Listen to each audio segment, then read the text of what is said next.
Hey guys, I've got something really weird to report, and I guess it's something that I've been sitting on for a while because I really didn't know how to say it to you guys. But there are a lot of strange reports coming out, and earlier today I was watching a video that Jenny Hardesty had of a sub of hers who had gone to, I believe it was somewhere in either Central America or South America, and they had seen some kind of a strange being. And you'll have to go and check out the video that she did to report on it. The girl didn't want to use her name, but she said that she and her son had gone down there on vacation, and that they had run across this strange being in the woods. This little, I think it was like a little, almost like a fairy type thing flying around that had wings and different things. And it got me to thinking about an incident that had happened to me right at 10 years ago. And if I'm not mistaken, it was back in '07, and it was in the time of the year that the kids had just started back to school, because I remember that 2007 was the year that my oldest son graduated high school. So he's been out for over 10 years now, and he's like, here in a brief couple of months will be 29. So in either case, this is when my children were basically in high school or teenagers, and it was odd.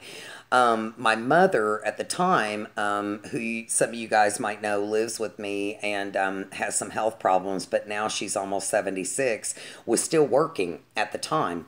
And I had picked her up from work, and I was driving her home, and it was a real muggy night in August, and really hot outside and humid. It can get that way here in Kentucky.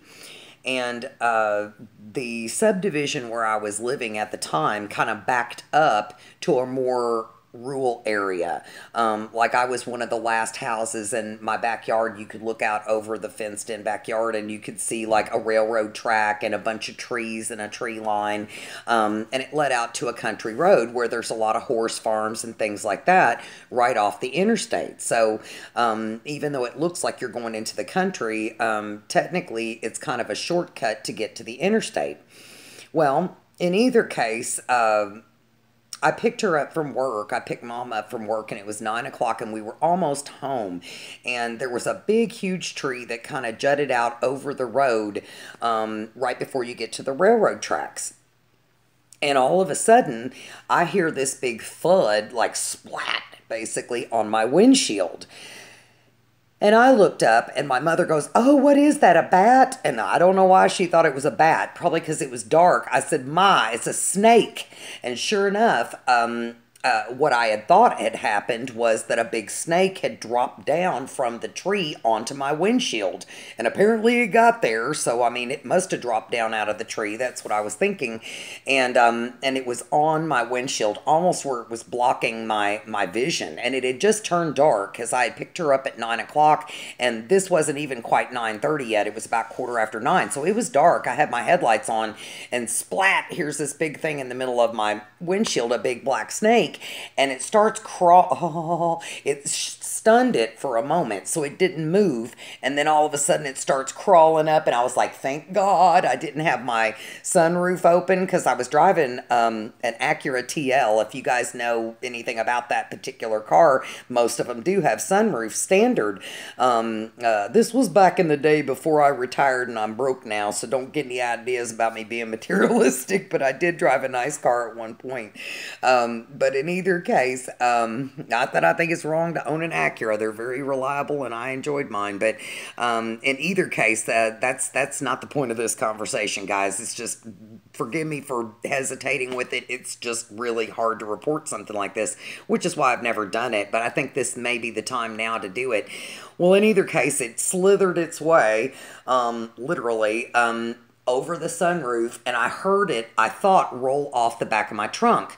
Well, as I pulled into my subdivision, you know, and I pulled into my driveway, I called my husband from the inside of the house, and I said, "Alex, come out here and check this thing out. Make sure that this snake is not on my car, because I don't want Mom or I getting out of here. I thought I heard it roll off the back of the trunk, you know, but who knows?"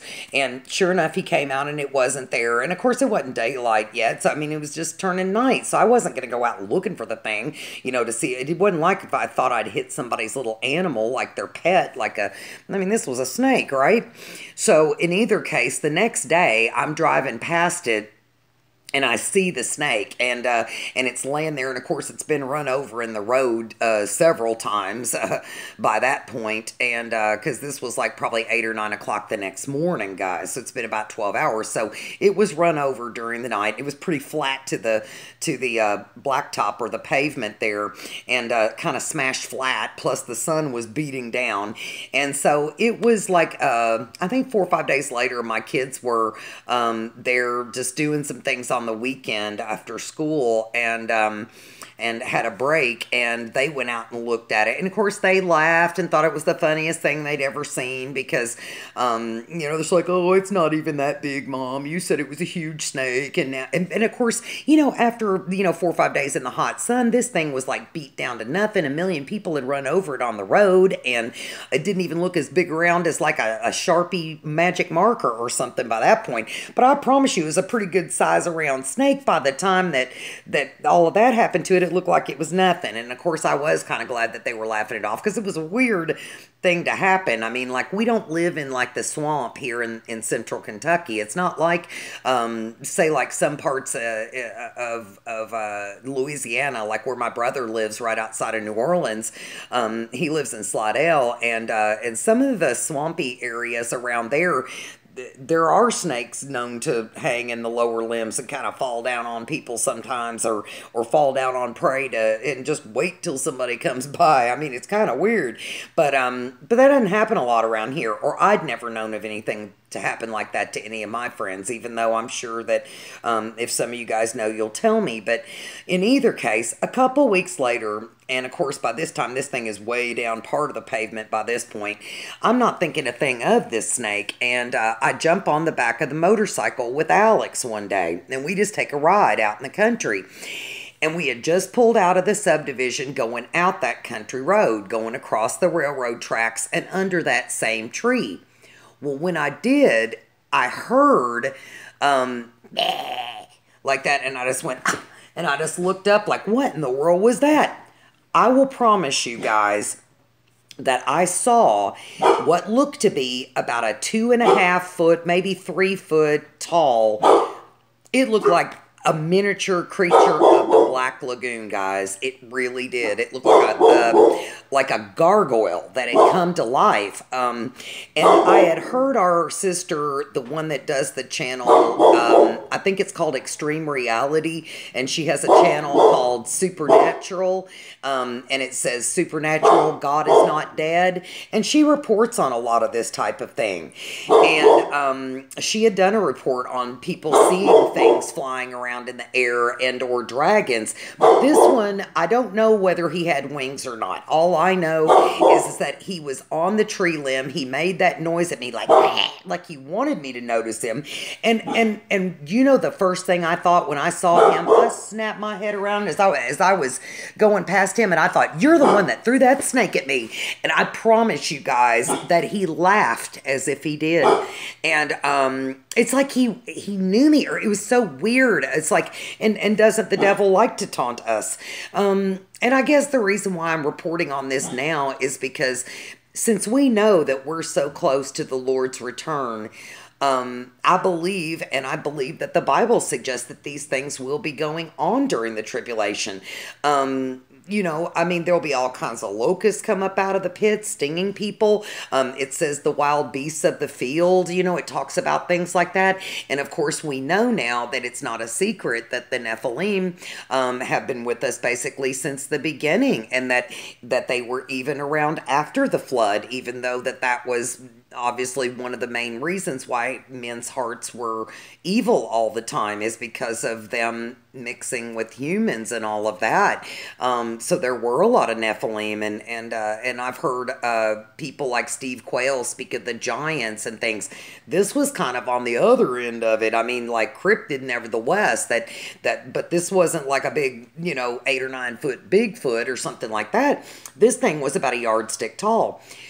Well, I knew what I had seen, but my husband didn't see it. And I said, Alex, turn the motorcycle around, turn it back around. Well, when this thing saw me snap my head back around at it, and he saw how mad I was, because it just brought up a fury in me. I would have climbed that tree and I would have ripped him from limb to limb if I could have gotten a hold of him. But he knew that. It's like he could tell by the way I snapped my head back around him. I went, oh, like that, like I was going to get him. And he took tearing off through the tree line. Well, you could see limbs flying and leaves flying and stuff like that. And Alex could see that they were still falling down and settling. He could tell something had been through there, but he didn't see it. But guys, okay, here's proof positive. Couple weeks later, and by this time it's probably, I don't know, mid-September or something, we're taking a ride on the motorcycle. And you see a lot more when you're on a motorcycle. I don't know, for those of you guys that do either a lot of cycling, like on bicycles out in the country on these trails, or maybe hike a lot, or anything where you're lower to the ground than that and you're not inside a car, you do pay a lot more of attention and you see a lot more of nature that way. Weird things like this, maybe even sometimes, I don't know, because I never thought this would be something I would ever report on, but I believe that we should warn each other and that we should tell each other of things like this, because I think that as the veil is lifting, that we will see more things like this, and that it will take on a physical form, that it's not always, even though the battle it is in the spiritual, it's also coming to the physical, and it will be even more so, I believe, as time goes on. And so that's why I'm saying this. But in either case, a couple of weeks later, my husband and I are on the motorcycle again. And I see another one. But this time it's dead, almost like roadkill, except it wasn't on the road. I said, Alex, stop the motorcycle. And I showed him, and he saw it this time, guys. And what it was, I don't know what had torn this thing apart, if it was one of its own kind, or if it was an angel, or if it was a wild animal like coyotes or something like that. But part of its body was flung up on a big tree trunk beside the road on the right-hand side, right beside me. And it looked like part of the trunk of its body and a lower leg. And then across the street, or across the road, where this big horse farm was, basically just up in the weeds and the grass, like along the ditch line, you could see like a head. And so this thing had been ripped limb from limb, literally, and it wasn't the same one. And the reason I know is, just like people are different, the one that I got a glimpse of that was running back through the tree line that went like that I think threw the snake at me, or maybe they were separate incidences and maybe it didn't throw the snake at me, but it was there. It was kind of shorter and chubbier, like about 2.5 to 3 foot tall, and it was chubbier, almost like a little chubby a gargoyle or something like that, or a creature from the Black Lagoon. But this one, the one that was torn off, and even though you would think it would be more swollen and stuff and distorted like the way roadkill gets to looking, but see, it wasn't in the road, so it wasn't run over 1,000,000 times by a car. This was kind of blended into where if I hadn't been on the motorcycle, I wouldn't have even noticed it, guys. Would not have even paid it a never mind or even seen it. Because they're this greenish, dark, kind of almost like alligator looking, lizard type looking creature. But in either case, the part of the trunk and the leg that I'd seen off to the side, along with the head, if you had put that together, it was at least 3 foot tall, maybe 3.5, and this thing was taller and thinner. So it was a tall, skinny one, and the other one was a short, chubby one. Now, I know that this is a weird thing to report on, so I'm just going to let you guys take this to the Lord in prayer yourself. Maybe you all have had incidences like this to where I'm not alone in this. I really kind of hope I am alone in this, actually. But if I'm not for some reason and you've had things, then maybe I'm the first one to say something like this, so maybe you guys can feel more assured that your brothers and sisters will not condemn you for saying something like this, because it may help someone, guys, on down the road, or at least help warn them that these things that are coming are not pretty, guys, in any respect, and you want to be with the Lord Jesus, and before it's too late, before those trumpets sound. But As usual, I love you guys, and please just let me know what you think in the comments, and I'm sure we'll talk real soon.